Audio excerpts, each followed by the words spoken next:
भ्राता, मायासुर की इस मायावी नगरी में हम तीनों को ही भिन्न भिन्न दृश्य दिखाई पड़ रहे हैं। मुझे कीचड़ दिखाई दे रहा है, मूषक जी को खाई और तुम्हें खंडहर। और ये भिन्न दृश्य देखे नहीं जा रहे हैं भैया, अपितु दिखाए जा रहे हैं। हमें भ्रमित किया जा रहा है भैया। ये अवश्य उस दुष्ट मायासुर की माया का प्रभाव है। तब तो हमें शीघ्र यहाँ आगे बढ़कर इस स्थान में प्रवेश करना चाहिए गणेश। हाँ भैया, आइए। मुझे क्यों उन नुकीले पाषाण शिलाओं पर छलांग लगाने के लिए विवश कर रहे हैं प्रभु? मूषक जी, आप आ रहे हैं ना हमारे साथ? प्रभु, आप दोनों आगे बढ़िए।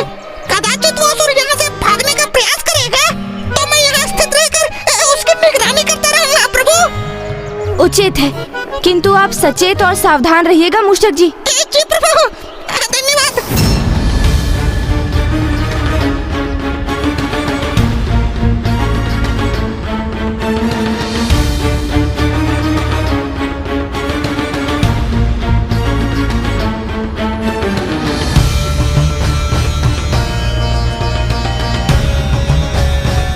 दुष्ट दुर्गमासुर, अब शीघ्र ही पहुंच रहे हैं हम वहां। अब तुम जिस भी योजना का निर्माण कर रहे थे वो मात्र एक योजना ही रह जाएगी। योजना क्या है तुम्हारे मित्र? करना क्या चाहते हो तुम? युद्ध करना चाहता हूं मैं। उस देवी आदि शक्ति को पराजित करना चाहता हूं मैं।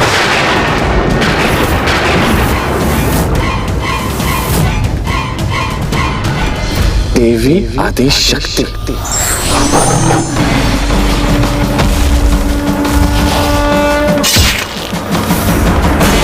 मित्र, प्रतीत होता है कि अब भी तुम माया के प्रभाव में हो, किंतु वह माया हमारी नहीं, अपितु किसी और की है। मायासुर, वो किसी की माया नहीं, ये मेरा दृढ़ निश्चय है। और उचित विचार करने के उपरांत मैं यहाँ तक पहुंचा। और यदि हम उचित समझ रहे हैं तो तुम उन देवी आदि शक्ति को पराजित करना चाहते हो जिनसे अतीत में तुमने हमारे प्राणों की रक्षा की थी। वो घटना तो स्मरण है ना तुम्हें मित्र?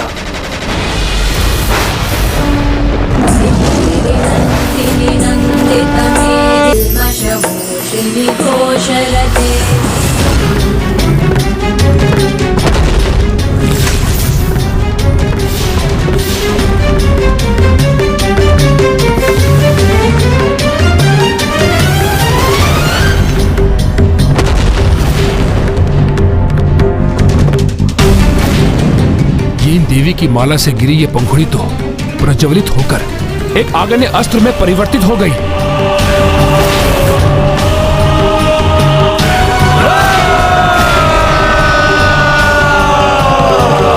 मायासुर,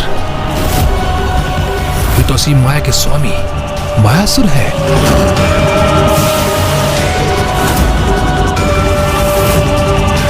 मुझे इनको चेतावनी देकर इनकी रक्षा करनी चाहिए।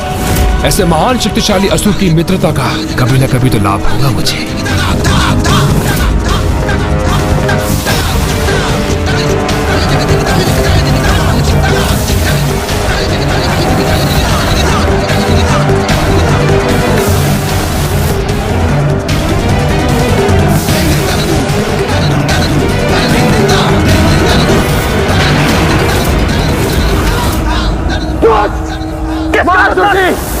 अपनी माया का प्रभाव करने से पूर्व उन पुष्प की पंखुड़ी रूपी अस्त्र को अवश्य देख लीजिए।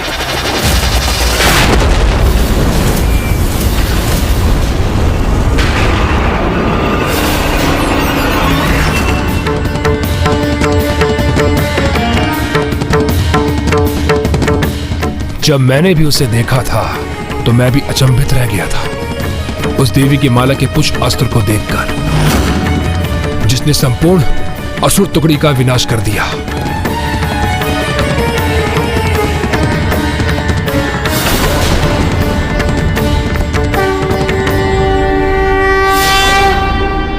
वो असुरात महिषासुर का अंत करने जा रही है।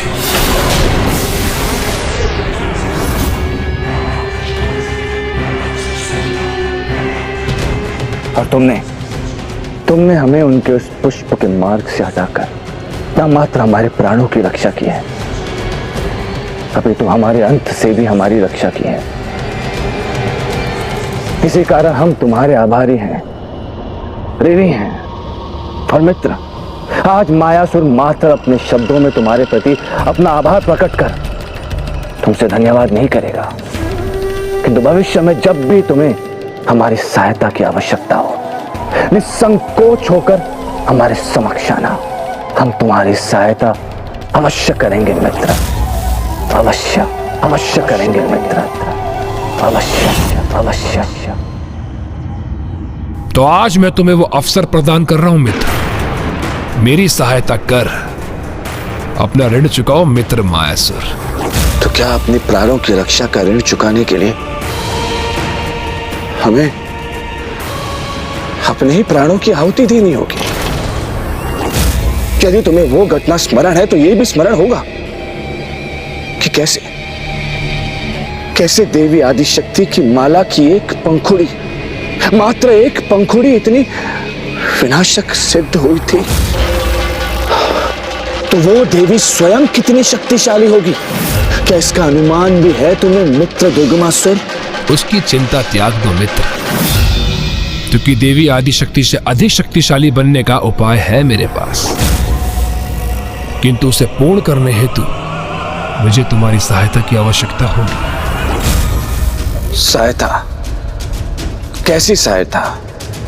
यहां से प्रस्थान करने के उपरांत मैं स्वयं को नुकीली हिमशिलाओं से भरी एक गुफा में स्थित कर अपना अनुष्ठान आरंभ करूंगा।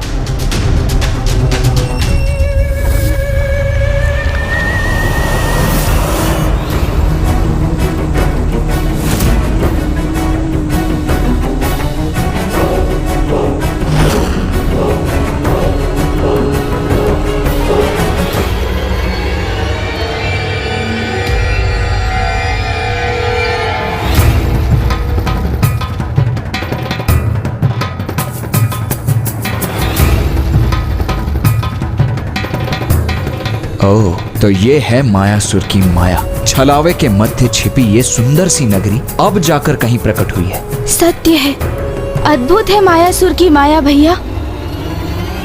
क्या जो दृश्य मैं देख रहा हूं वही दृश्य तुम भी देख पा रहे हो गणेश? एक भव्य सुंदर स्थान, जैसे इस मायावी ने अपने ही स्वर्ग की रचना कर ली हो। हाँ भैया, स्वर्ग के समान वातावरण का अनुभव तो मैं भी कर रहा हूँ। दुर्लभ पुष्प और स्वतः गिरकर एकत्रित होने वाले फल और पुष्प है यहाँ।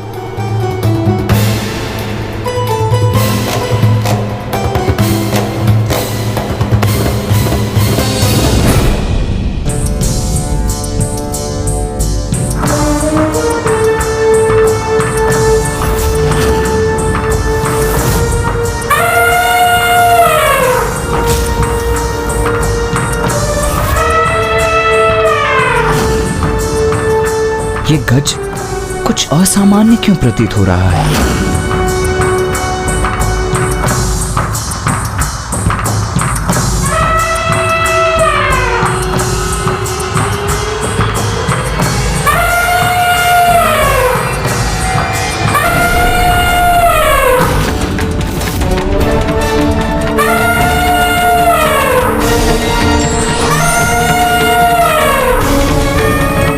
नहीं भैया, यदि इसका स्वभाव एक विक्षिप्त पशु के समान है तो हमें भी उसके अनुरूप ही व्यवहार करना चाहिए। स्मरण रहे भैया, ये मायासुर की नगरी है, इसलिए आवश्यक नहीं कि जो दिख रहा है वही सत्य हो।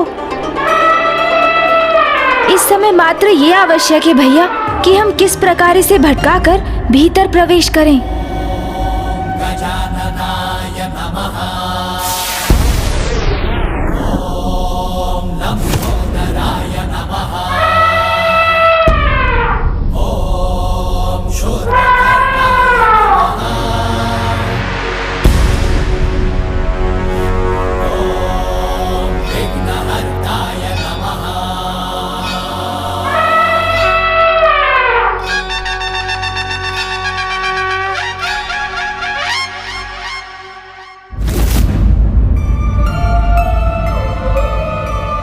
आइए भैया, अब तो ये अपनी ही क्रीड़ा में व्यस्त हो गया।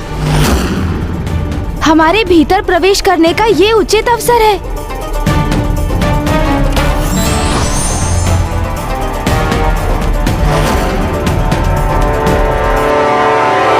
अवसर प्राप्त होते ही देवता, अन्यथा वह देवी आदि शक्ति अथवा उनके सहयोगी मुझ पर आक्रमण करने आएंगे और तब मुझे तुम्हारी सहायता की आवश्यकता होगी। तो तुम कहना क्या चाहते हो? हमें उन देवताओं का सामना करना होगा?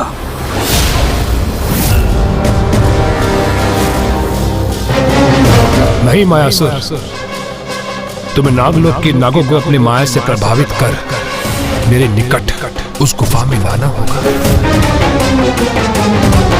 उन्हें मिट्टी का आहार कराकर उन्हें इस प्रकार जड़वत करना होगा कि वो नाग मेरे चारों तरफ ऐसे बिछ जाए, यदि कोई भी उस गुफा में प्रवेश करना चाहे तो नागों पर बिना पैर धरे मुझ तक पहुंच ना सके।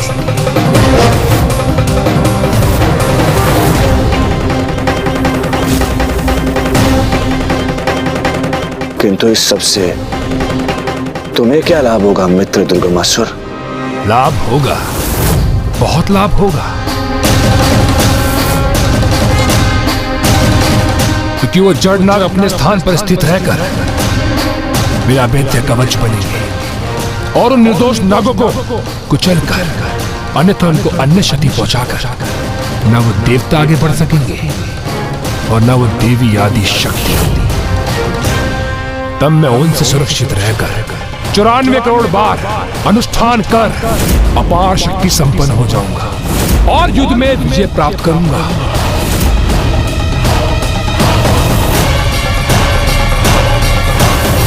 और तुम प्राप्त करोगे नागलोक का आधिपत्य।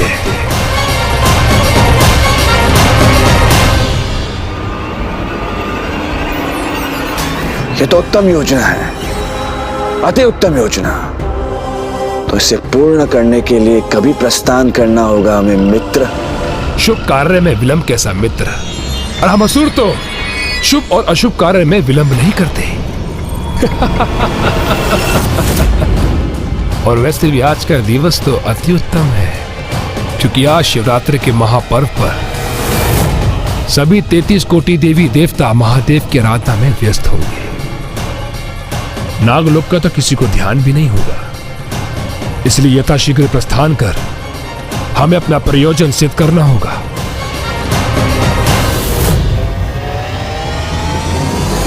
दुर्गमासुर! दुर्गमासुर! दुर्गमासुर!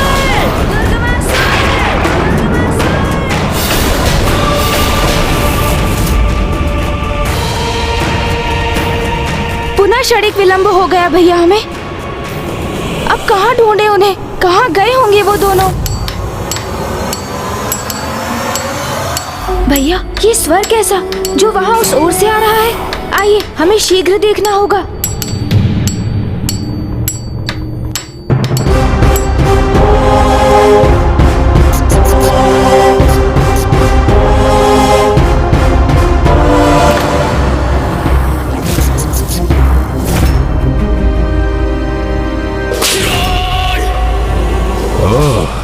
तो उस गजमुख बालक ने अपना मूषक भेजा है मेरे पीछे, जो मुझे सूंघता हुआ यहां तक आ पहुंचा है। किंतु उसे ज्ञात करने का अवसर ही नहीं दूंगा मैं कि मैं कहां हूं।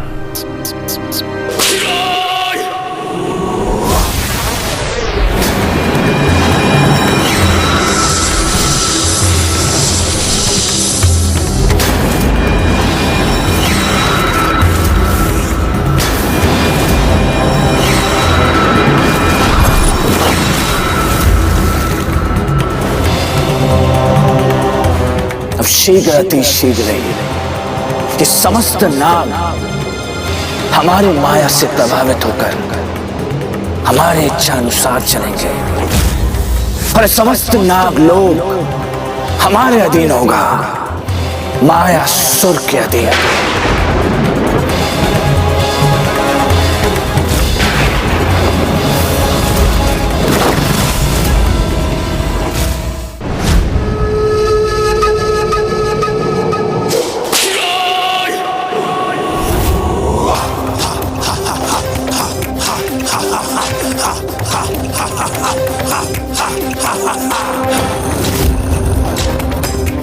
अब इसी गुफा में संपन्न होगी मेरी पूजा।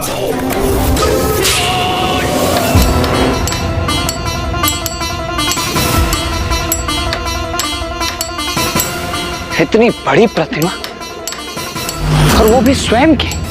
ये कोई साधारण प्रतिमा प्रतीत नहीं होती भैया। अवश्य इसके पीछे मायासुर की कोई योजना है। भैया, अब हमें उनसे एक पग पीछे नहीं अपितु आगे रहना होगा, क्योंकि अब एक नहीं भैया, हमें दो दो शत्रुओं की संयुक्त शक्ति का सामना करना होगा। क्योंकि अब एक ओर दुर्गमासुर है तो दूसरी ओर मायासुर।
चौरानवे करोड़ बार अनुष्ठान कर अपार शक्ति संपन्न हो जाऊंगा और युद्ध में विजय प्राप्त करूंगा। इस बार मैं एक पग नहीं अपितु 2 पग आगे रहूंगा उनसे। इस बार कोई भी मूषक सूंघकर ये ज्ञात नहीं कर सकेगा कि मैं कहां स्थित हूं।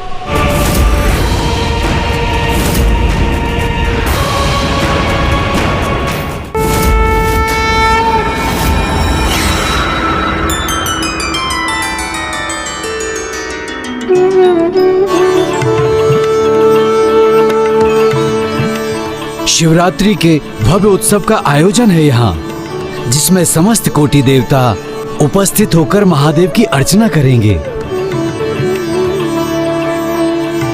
नागलोक के राजा शेषनाग जी और महारानी नागलक्ष्मी जी महादेव की विशेष पूजा का आरंभ कर रहे हैं।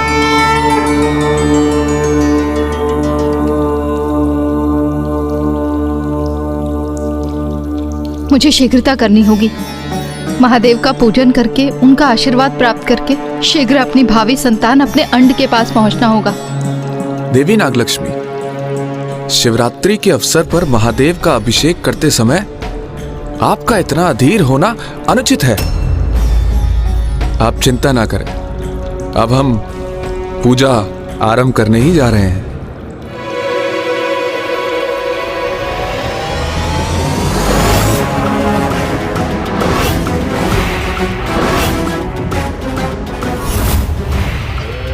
नागो, हमारे आगमन के लिए तैयार हो जाओ, क्योंकि अब शीघ्र ही मायासुर की माया आरंभ होगी नागलोक में।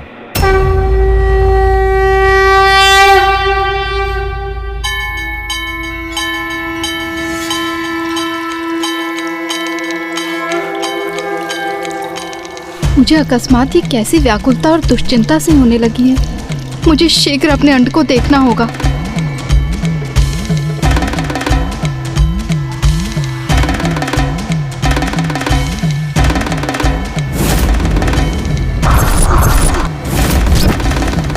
चंद्र भी पूर्ण हो गया बन के माथे की शोभा।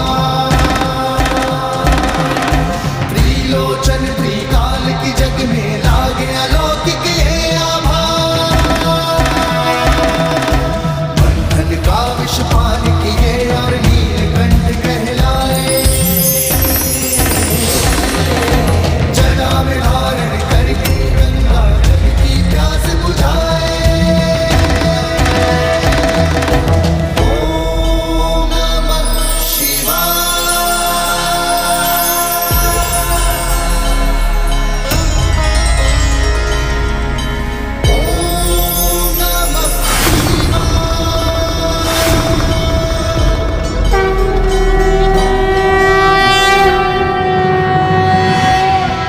पशूनां पतिं पापनाशं परेशं गजेन्द्रस्य कृत्तिं वसानं वरेण्यं जटाजूटमध्ये स्फुरत्ताङ्गवारिं महादेवमेकं स्मरामि स्मरामि महेशं सुरेशं सुरारातिनाशं विभुं विश्वनाथं विभूत्यङ्गभूषं विरूपाक्षमिन्द्वं महीन्द्रत्रिनेत्रं सदानन्दमीडे प्रभुं पञ्चवक्त्रम्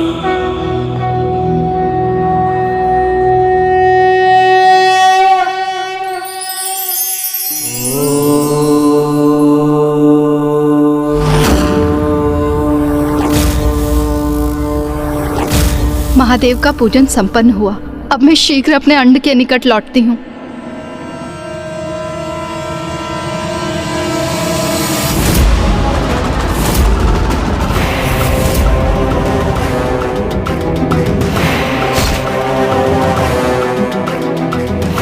नागलोक के द्वार तक तो पहुंच चुके हैं हम। अब शीघ्र अतिशीघ्र ही नाग विहीन लोक बना देगा ये मायासुर इस नागलोक को। स्वार्थी और लोभी मनुष्य सदा अपने हित को साधने के लिए ही सज्जनों को ढूंढते रहते हैं। इसीलिए आवश्यकता है इन्हें उचित समय पर पहचान कर इनसे दूरी बना लेने